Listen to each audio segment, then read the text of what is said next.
eu tentei dividir em seis conceitos principais. Em primeiro lugar, temos as origens, tudo o que aconteceu antes da estética como disciplina.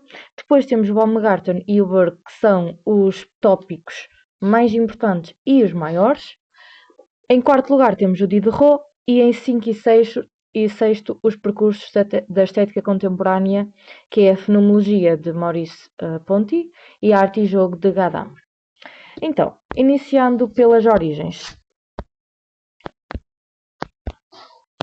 O conceito é a palavra aesthesis, que etimologicamente e conceptualmente está ligada à percepção dos sentidos. Antigamente fazia parte da palavra beleza e arte, percepção, epistemologia, ou seja, conhecimento, e a ontologia, o ser.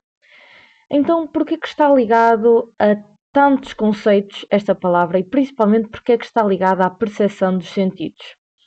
Porque a nossa capacidade de sentir, ou seja, a nossa percepção, está ligada ao conhecimento ontológico. Então, a capacidade de sentir é igual à capacidade de conhecer. É também importante notar que há uma diferença entre o conceito estética e o conceito noesis. Estética remete-nos ao sensível, ou seja, ao conhecimento sensível das coisas. Já a noesis, que é esta ideia do Platão, que é muito falado, o ato de intelecção de Platão, é o conhecimento intelectual das ideias, a ligação ao mundo das ideias. Então, eu não conheço apenas pelo uso da noesis, ou seja, pelo uso da razão. Eu conheço também pelo uso da estesis, pelo uso dos sentidos.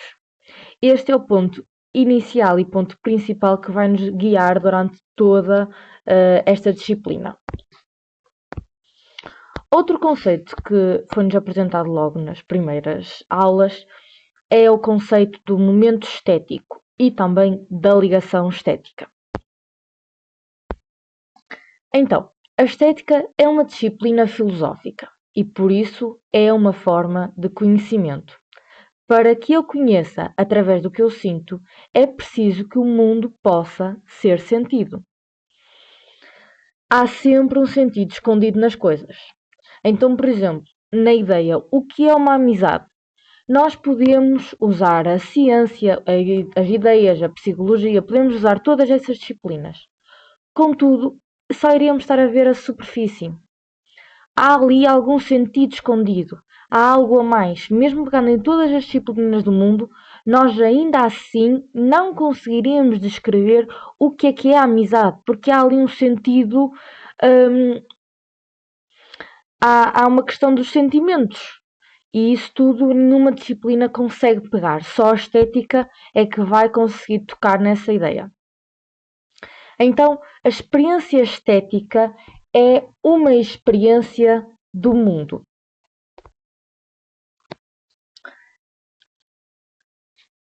Para a fazer, precisamos de romper a rotina cotidiana e pressentir mais o sentido das coisas.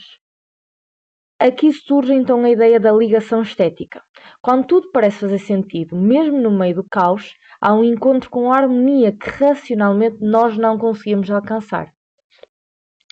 Por debaixo de todas as apreciações e reações múltiplas, a raiva, sentimentos de injustiça, tristeza, etc., eu posso reconhecer as coisas importantes e o seu sentido, mesmo que seja algo que logicamente não se esperava. Então, mesmo que a percepção de sentido das coisas, do alívio no entendimento da situação que nos rodeia passamos, mesmo que tudo passe, as coisas parecem fazer sentido. Este fazer sentido é o primeiro sentido, é a experiência sensível. É a ligação entre sentidos, a epistemologia e a ontologia. Há aqui uma separação entre a ideia de epistemologia e ontologia que também é importante nós conhecermos. A epistemologia dizem que os sentidos podem ser fonte de conhecimento. Já a ontologia diz que através dos sentidos podemos descobrir o sentido das coisas.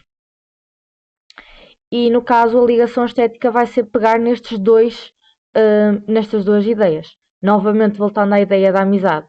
Nós podemos ver que conseguimos descobrir a amizade por meio da epistemologia, porque os sentidos podem ser uma fonte de conhecimento, e também por meio da ontologia, já que o sentido da amizade pode ser descoberto através dos sentidos. Este é o nosso primeiro ponto na ideia da estética como um conceito em si, que isto não é muito importante, é só mais para vocês terem uma percepção sobre um momento, sobre o que é a estética e o conceito da estética. Agora é que vamos para as ideias das origens da estética moderna. É importante reconhecermos que a reflexão sobre a estética existia antes mesmo desta ser uma disciplina. Ela é tão antiga como, por exemplo, a própria filosofia.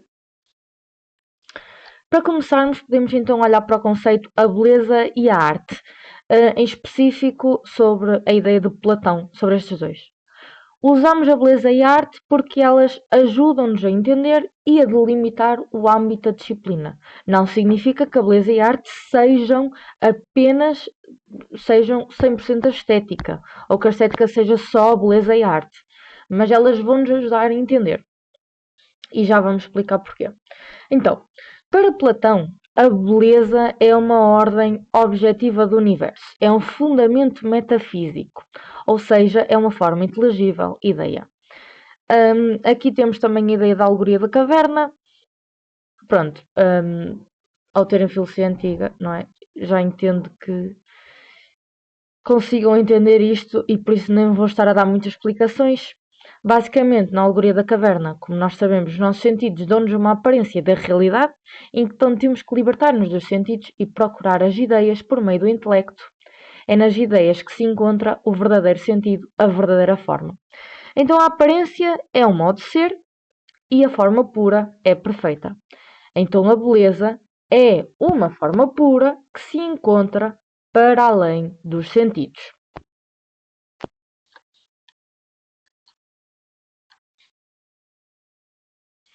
Há aqui também, por isso, a beleza é uma ideia eterna e perfeita, participa na forma da beleza e o mundo físico aponta para a eternidade. Isso aí eu já vou voltar.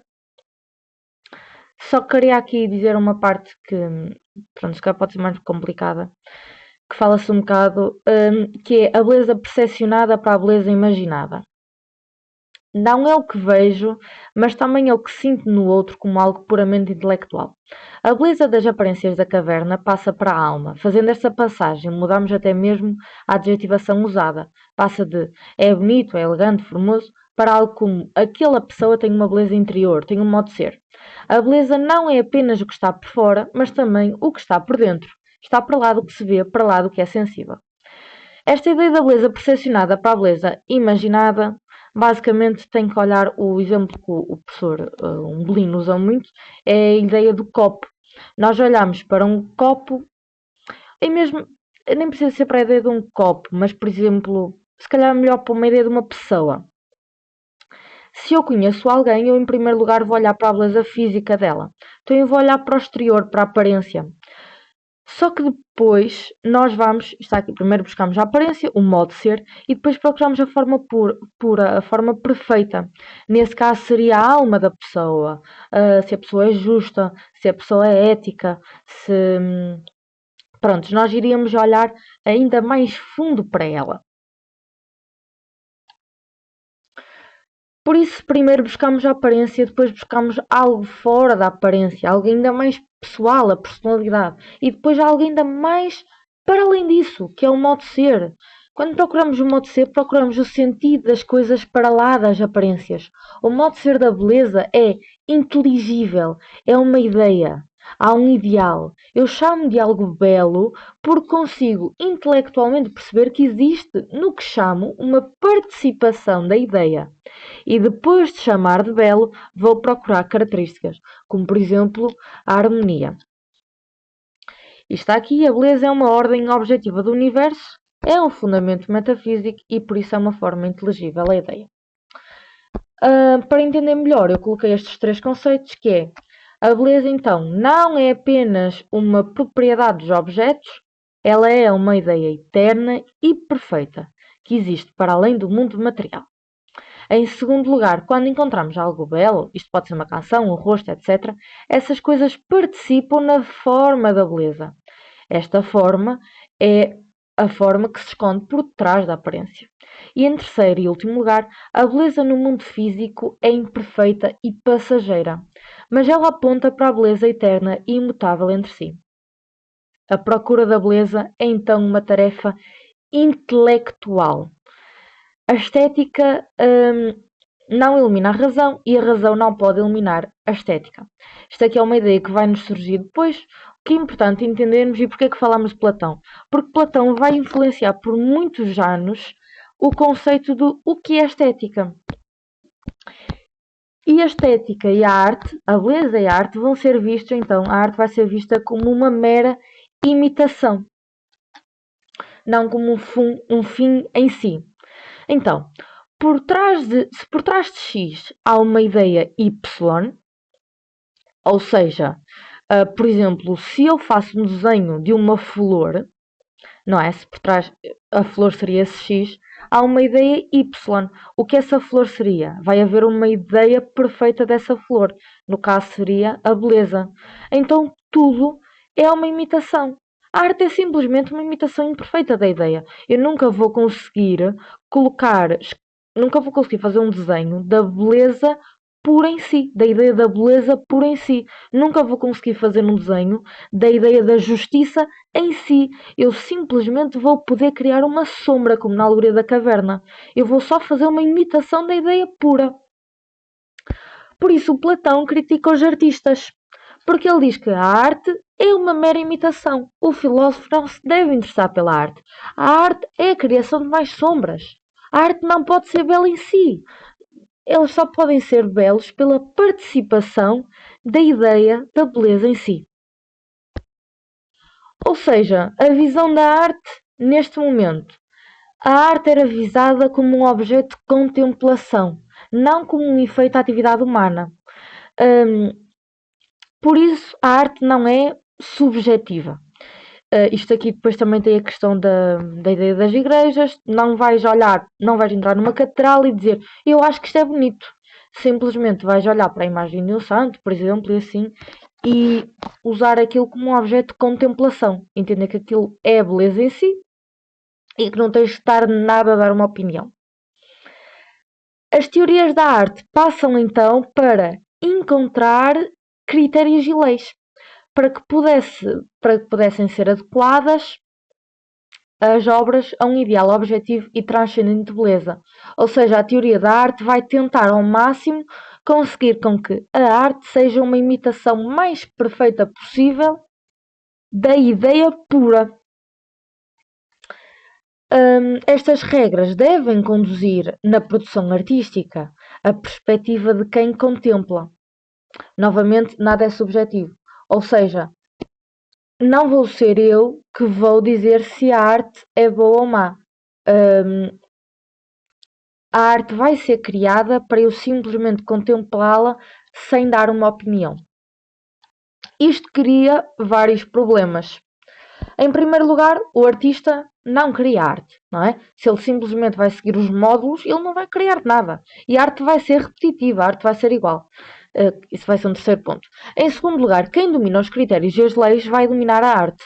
Ora, em cada cidade vai haver critérios diferentes. Não vai haver critérios universais. Isso seria impossível todos os países agora dizerem este vai ser o critério específico da arte. Em Atenas vai haver um critério diferente. Em Portugal vai haver um critério diferente.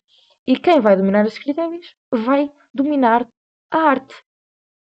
E a terceiro, a repetição, que já falei, não é? Se a arte só pode ser criada em certos módulos, a arte vai ser sempre igual. Nunca podes criar nada diferente. E isso também vai surgir uma elitização da arte. Tendo isto em conta, vai surgir-nos então o século das luzes, a era da secularização. Isto é no século XVII e XVIII. E nestes séculos, a fé era a que predominava e a razão era subjugada. Neste século vai haver uma inversão. Porquê? Porque nestes dois séculos vai haver uma secularização em todos os aspectos. A secularização significaria um mundo do tempo profano. Isto é só uma curiosidade, também não é muito importante. As leis que se procuram agora não são modelos transcendentes para procurar um ideal, mas são as leis deste próprio mundo. Só o cientista vai encontrar a verdade. E por isso só a razão é que pode encontrar a verdade.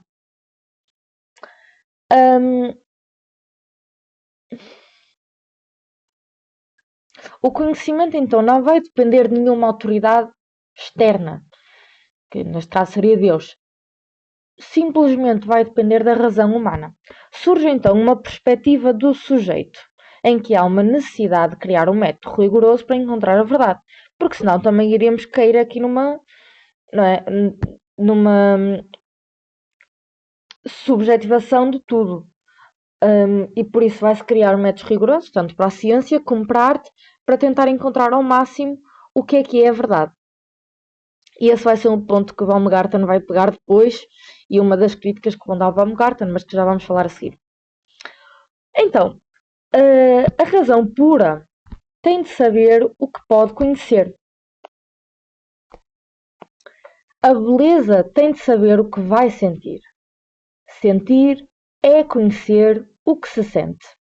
O modelo predominante do conhecimento já não é procurar as formas puras, mas sim conhecer as formas e as leis deste mundo. E para isso tem de se criar uma escola.